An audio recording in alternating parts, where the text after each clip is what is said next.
showtime! I think if you ask people at random who has the best constellations in all of Genshin Impact, a lot of people might say Raiden Shogun. And really, can you blame them if they do say that? Because she hits about as hard as most C6s do while she's just at C2 or C3. Now right there, that's the problem. C2 and C3 are amazing. They're so good. But then you fall off a cliff into the pile of just pure garbage that calls themselves the sad excuses for her C4, 5, and 6. Her C4 is about as useful and as well designed as a water-soluble spoon. The fact that the attack buff kicks in after her burst is done is just silly because you need to use other characters' buffs before her burst, and not many things live after a C3 Raiden's burst. At least they shouldn't be. Since the damage of her skill is so low in a raw damage build, this doesn't even provide that much of a bonus because the passive caps out at level 9. I mean, I guess you could keep your talent at level 7 and use this to get to level 10, but geez, that is a horrible investment. You could argue all constellations are, but let's not go there right now. Then there's the C6. It exists. It's about the most notable thing about it right now. Despite the later failings of her constellations, obviously the massive amount of power you can get early on is incredibly valuable, and I think that is worth noting as a huge benefit. The reason I wouldn't say Raiden has the best constellations in the game is because all she's offering is damage. Literally only her own personal damage, aside from her C4, which is crap. It's barely worth even considering. So then, who does have the best constellation? There's a unit that offers almost as much damage as Raiden within the first 3 constellations, offers utility within those, makes building a little bit easier, and also continues to offer more damage the further you go. That being Chi-Chi. No, it's Yelan. And there's another I think that comes close, but really not quite, and I'm going to talk about him anyway, and that is Ayato. I know a lot of people are going to be like, well, what? Just hear me out. Now, what Ayato lacks in personal damage, being what is probably the most balanced character out of these 3, he's reasonably balanced and certainly not in what I would call like the top 10 characters in the game, but he does have a very good spread of constellations that do more than just increase his damage.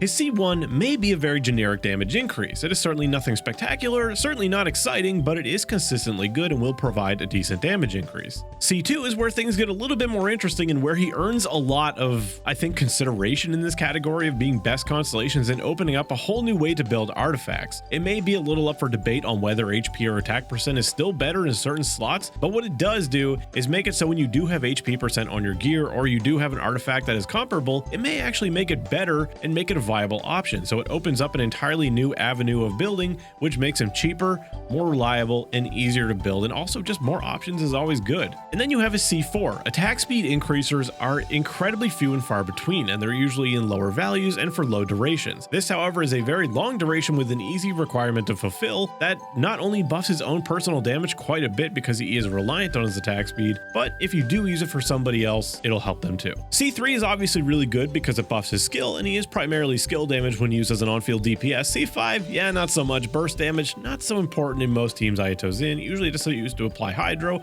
or to apply his C4. His C6, of course, is just a big personal damage increase. It is a good chunk, you know, certainly C6s that are stronger than this, but all in all, his entire constellation tree gives him 93.1% DPS increase, which that's pretty damn good. That ends up being only a few percent behind what Eula gets from her C6. Despite that, as good as I think Ayato's spread is, I don't think it even holds a candle to what Yelan's is, which is who I think has the best constellations in the game, if I didn't make that clear already. Not only does she have the math on her side with her ridiculous 150% increase, but she's gaining so much more than that along the way. Let's look at it this way. Everyone always drools over Raiden's constellations for one reason. The first 3 are so powerful, giving her a cumulative 76 to 88% DPS increase. Yelan, on the other hand, she gains 60%, which that's nothing to sneeze at. Yeah, sure, it's lower than Raiden's, but unlike Raiden, she keeps going. And not only does she keep going in terms of what damage gains she gets, but she's also gaining so much more than just the damage along the way. And one of those things is being insanely good in the overworld with her C1. An extra charge on her skill is absolutely huge. For anyone not familiar with Yelan's mechanics or how this extra charge may work, it works a little bit differently than other characters who get extra charges. Other characters that have skill charges are usually ones that have single-use skills, things like Klee and Xiao, for example. Since Yelan's actually has a duration to it, that means you're actually regenerating the first one's cooldown while you're using the second one, which really helps in the overworld. Especially considering, unlike Sayu, she's actually regenerating stamina while she's using her skill, so a second charge really just allows you to run basically forever. She's without a doubt the best at that overworld movement, at least in terms of ground movement, which is not a completely unimportant thing when you're actually doing combat. Like in the Spiral Abyss, movement can be pretty important, especially if you're ever afflicted with cryo and draining more stamina. That aside, not only is it just great for the overworld like I just explained, but also it's an extra charge of a skill, which means she's going to be generating more energy, and her skill actually does hit like a truck, which will also once again synergize later with her C4. First, we gotta talk about the C2, which is an incredibly important constellation. Not only is it going to increase her personal damage by a lot, but it's also increasing her Hydra application, which is one of the biggest advantages Xingqiu has over C0 Yulan, but this really bridges that gap. So far, in just 2 constellations, we have better energy regeneration, better burst damage, better personal damage, better Hydra application, and just all around a better unit. Just like Raiden, she shares the fact that her C3 also buffs her burst, and she's also majority burst damage, so this is just pretty good. Now on to the C4, where Yulan really starts to pull ahead because Raiden just falls off a cliff and basically stops gaining real tangible benefits at this point.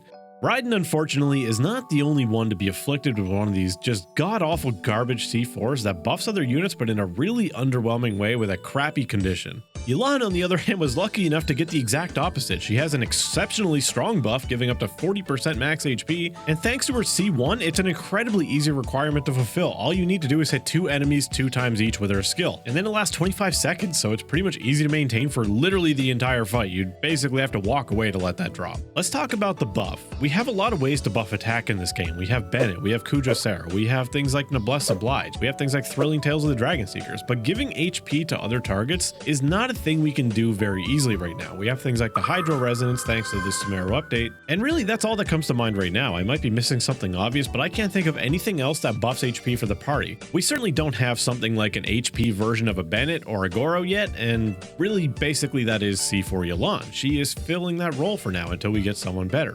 While her C5 may not be a very large damage increase in the grand scheme of things over a theorized fight against a large health target, there are a lot of times where her skill can actually just one-shot smaller targets. C6 may require you to eat up a little bit more field time than Yulan is used to taking, but when she drops the thing you're fighting by herself in a few seconds, does that really matter? And it's also doing AoE damage, a lot of AoE damage. And if you want to play Yulan as a more on-field playstyle, well, this will allow you to do that, and also just be good in literally every scenario, theorized or realistic. Even though in my video about broken C6s, I didn't say Yulan was the strongest, I was trying to be a little unbiased with that and give Xiao the benefit of the doubt and say that he's in his optimal scenario being played right, which I still think he would be stronger. But in general use, I think Yulan is genuinely the strongest C6 in the entire game, and just strongest constellations in the entire game. There's not really anybody else that can say they do as many things as Yulan can do with her constellations. She buffs up her elemental application, her energy regeneration, her overworld use, which was already insane to begin with. She offers a very large team-wide buff for a stat that is very hard to buff other units for right now, and thanks to her C1 and her C6, she adds more things to her playstyle, making her a little bit more fun to play. All this while also adding up to one of the highest damage increases in the entire game without any needless complicated requirements like someone like Xiao has, or having to build up stacks like Eula does. Every single constellation you pick up along the way is meaningful and impactful. You could argue at the C5, yeah, maybe not so much. However, the skill hits pretty hard, and I wouldn't mind mine hitting that much harder. I personally don't find anyone C3 or C5 really that exciting, even someone like Raiden Shogun, but if you're gonna get it, at least hope that it's powerful, and I think Yulan's skill is decent enough. Quite frankly, an alternate title of this video could have easily just been like, man simps for Yulan for 10 minutes, and really, how can I even refute that? However, I'm not the kind of person just to talk up a character I like just because I like it. I'll be the first in line to tell you that Ito's cons just are not worth getting unless you want that C6. And then there's the fourth character that I didn't mention yet because there's just not a lot to say about her that's actual data on paper that people have figured out, and that's Nahida. Her constellations are exceptionally powerful as well. C1 offers fantastic utility. C2 is an insanely strong buff for literally any Dendro reaction you do. C4 is more EM, which is fantastic for her, and C6 is just a ton of personal damage for her, which is also really good. There's a good chance that when theory crafters who are obviously much smarter than myself do the math, that Nahida might end up being one of the highest DPS increases out of all constellations. I think there's a lot of potential there to do just insane amounts of damage.